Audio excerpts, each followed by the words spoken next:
बांग्लादेश जिन्ना को बनाएगा राष्ट्रपिता। किसी मुल्क का निजाम बदलता है तो शहरों के नाम, इमारतों के नाम, योजनाओं के नाम बदलने की बात तो आपने सुनी होगी, लेकिन बांग्लादेश में एक बड़ा धमाका होने जा रहा है। बांग्लादेश में अब अपने राष्ट्रपिता को ही बदलने की मांग उठने लगी है। शेख हसीना के सत्ता हटने और देश छोड़ने के बाद मजबूत हुए कट्टरपंथी।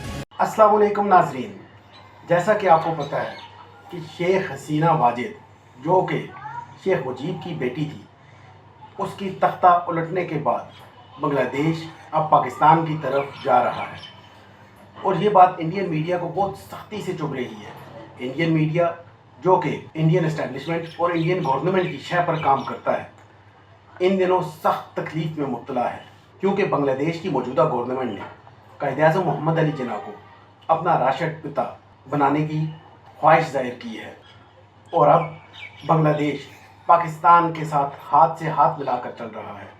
नाज़रीन, इंडियन मीडिया का रिएक्शन अगर आपने देखना है तो इस वीडियो को बगौर से देखें, और मेहरबानी करके अगर आज की हमारी ये वीडियो और ये कंटेंट आपको पसंद आया हो तो हमारे यूट्यूब चैनल इन्फोजाई को लाइक, सब्सक्राइब और शेयर करना ना भूलिएगा।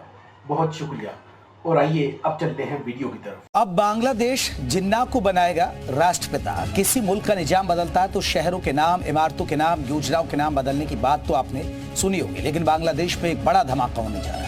बांग्लादेश में अब अपने राष्ट्रपिता को ही बदलने की मांग उठने लगी है। शेख हसीना के सत्ता हटने और देश छोड़ने के बाद मजबूत हुए कट्टरपंथी अब पाकिस्तान के नाम की माला जप रहे हैं और अब पाकिस्तान को आजाद और बांग्लादेश को बर्बाद करने में बड़ी भूमिका निभाने वाले मोहम्मद अली जिन्ना को राष्ट्रपिता बनाने की कोशिशें शुरू हो गई है। और ये कोशिश वो लोग कर रहे हैं जो बांग्लादेश में इस वक्त सबसे ज्यादा ताकतवर है।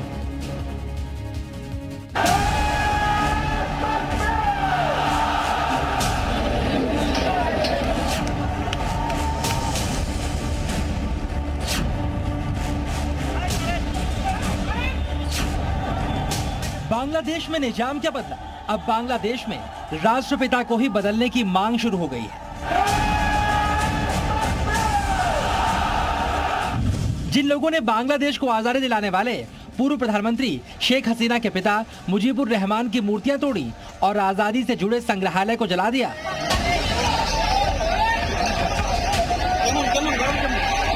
बांग्लादेश में मौजूद उन पाकिस्तान परस्तों के असली मंसूबे अब सामने आ गए हैं। मुल्क का माहौल देखकर मुजीबुर रहमान की जगह अब पाकिस्तान के राष्ट्रपिता मोहम्मद अली जिन्ना को बांग्लादेश का राष्ट्रपिता घोषित करने की मांग शुरू हो गई है। अब बांग्लादेश में मोहम्मद अली जिन्ना की पुण्यतिथि पर कार्यक्रम भी चालू हो गए हैं, जिसमें जिन्ना की तारीफ में जमकर कसीदे पढ़े गए। बेशक अगर जिन्ना साहब नहीं रहते तो एशिया महादेश में मुसलमान का कोई मुल्क ना रहता।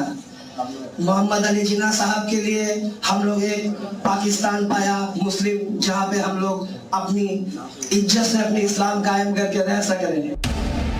इससे पहले बांग्लादेश के लिए अब तक विलेन रहे जिन्ना की पुण्यतिथि पर कोई कार्यक्रम नहीं होते थे, लेकिन अब बांग्लादेश में जिन्ना का महिमा मंडन करने वाले कार्यक्रम भी हो रहे हैं। और जिस उर्दू से इस मुल्क में नफरत की जाती थी, उसी उर्दू में भाषण भी चल रहे हैं।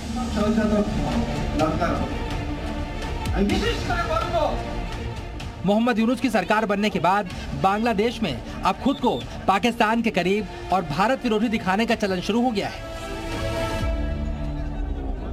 1971 साल में भारत युद्धों करके हम लोग का इस देश को दो टुकड़ा बना दिया, और हम लोग के 50-56 साल में हमारे बाप दादा ये पाकिस्तान का सपना पे गुजर गए। इसलिए आज बहुत अच्छा लग रहा है जो हमारे पाकिस्तान के सब, और ये हो रहा है इंशाअल्लाह आगामी भी ऐसे चलते रहे।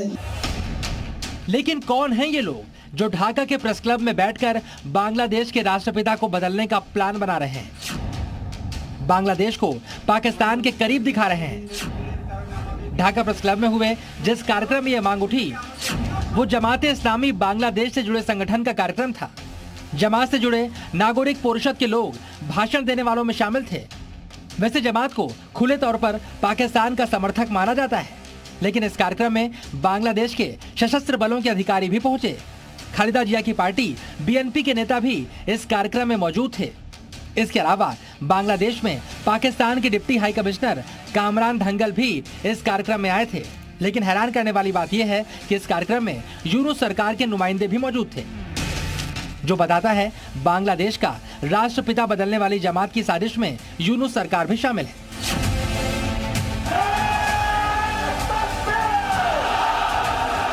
खास बात यह है कि जमात इस्लामी बांग्लादेश, जो बांग्लादेश के स्वतंत्रता आंदोलन में भी पाकिस्तान का साथ दे रहा था, वो अब चीन की मदद से फिर से पाकिस्तान के साथ मिलने के सपने देख रहा है।